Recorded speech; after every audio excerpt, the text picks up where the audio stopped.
నేను బాగున్నాను. మీ అందరు కూడా బాగున్నారు. నిన్న అక్షయ తృతీయ కదా.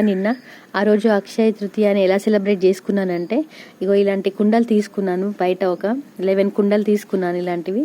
ఈ కుండల్లో నేను పైన ఒక చిన్న పావు కేజీ షుగర్ ప్యాకెట్ దీనిలో ప్యాక్ చేయించాను. ఒక మామిడి పండు వేసాను. ప్లస్ మన ఇంటి దగ్గర కాలనీలో కానీ మన బయట కానీ చిన్న చిన్న షాప్స్ ఉంటాయి కదా, ఆ షాపుల వాళ్ళకి ఇవి నేను ఇచ్చాను. అన్నీ ఒక 11 షాపులు చూస్ చేసుకొని 11 షాప్స్కి ఇచ్చాను. తర్వాత ఇంకేం చేశానంటే, మా సిస్టర్కి ఒక లక్ష్మీదేవిది ఒక ఐడోల్ లాంటిది కొని ఇచ్చాను.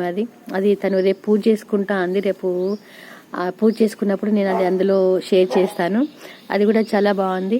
అంతేగాని ఇంకా నేను బంగారం అది ఇది ఏం కొనుక్కోలేదు. ఎందుకంటే నేను బంగారం ఎందుకు కొనుక్కోవాలి? మా ఇంట్లో బంగారం ఉన్నది. ఎవరంటే ప్రిన్సీ, రూబీ, టామీ, సిరి, మిట్టు. ఇంతకన్నా మించిన ఇంకా బంగారం ఏమీ ఉండదు కదా. అందుకని నేను బంగారాన్ని కొనుక్కోలేదు. నేను ఒక వీడియోలో చూశాను, ఒకళ్ళు చెప్పారనమాట, మనం బంగారం కొనుక్కోవాలి, మన దగ్గర డబ్బులు లేవు అన్న డిసప్పాయింట్ వద్దండి, షాప్కి వెళ్ళి చిన్నగా చక్కగా చిన్న బెల్లం గడ్డ కొనుక్కొచ్చుకొని అదే బంగారం అని భావించి ఇంటికి తెచ్చుకోండి అని చెప్పారు.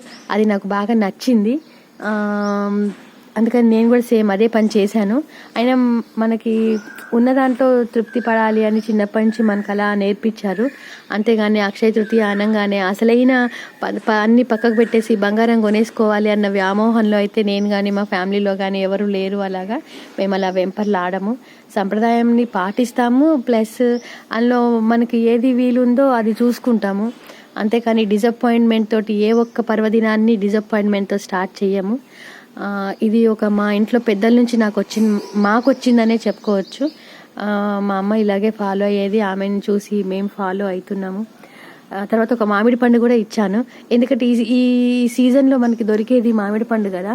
మామిడి పండు, అందుకని మామిడి పండు అంటే ఇష్టపడిన వాళ్ళు ఎవరైనా ఉంటారా? ఉండరు కదా. అందుకని ఒక మామిడి పండు, పంచదార ఇది వేసి ఇచ్చాను. తర్వాత ఇంటి దగ్గర కొంచెం కన్స్ట్రక్షన్స్ అవుతూ ఉంటాయి కదా, ఎక్కడైనా కాలనీలో కానీ బయట ఆఫీస్కి వెళ్ళే దారిలో, అక్కడ కన్స్ట్రక్షన్ అయ్యే చోట ఏం చేశానంటే ఒక 20 వరకు ఉన్నారు పీపుల్, వాళ్ళకి ఒక బటర్ మిల్క్ ప్యాకెట్ ఒకటి వాళ్ళకి ఇచ్చాను. ఇంకేం చేశానబ్బా, ఇంకా కొంచెం వాటర్ ప్యాకెట్స్ నాకు అంత మంచిగా అనిపించలేదు. అందుకని ఒక 5-6 వాటర్ బాటిల్స్ తీసుకున్నాను. వాటర్ బాటిల్స్ తీసుకొని రోడ్ మీద పోయే వాళ్ళకి ఒక వాటర్ బాటిల్స్ అయితే ఇవ్వగలిగాను. అదొకటి చేశాను. తర్వాత ఇంకా ఇవే చేశాను ప్రస్తుతం. తర్వాత ఇంకా వాళ్ళు చెప్పినట్టు ఒక బెల్లం కొనుక్కొచ్చుకున్నాను షాప్ నుంచి. అదే అమ్మవారు అనుకొని, సరే మనకు ఒకరు చెప్పారు కదా అని మనం ఫాలో అవడంలో తప్పేం లేదు అనిపించింది. అలా తెచ్చుకున్నాము. సాయంత్రం అమ్మవారిని పూజా మందిరంలో పెట్టుకొని అక్షయ తృతీయని ఆ విధంగా సెలబ్రేట్ చేసుకున్నాను. మీరు ఎలా సెలబ్రేట్ చేసుకున్నారో అది కూడా మాకు షేర్ చేస్తే, ఇందులో ఇంకా మీ దాంట్లో ఏమైనా మంచివి అనిపించింది అంటే అది కూడా ఫాలో అవడానికి నేను ఎప్పటికీ రెడీగా ఉంటాను. Bye, love you all.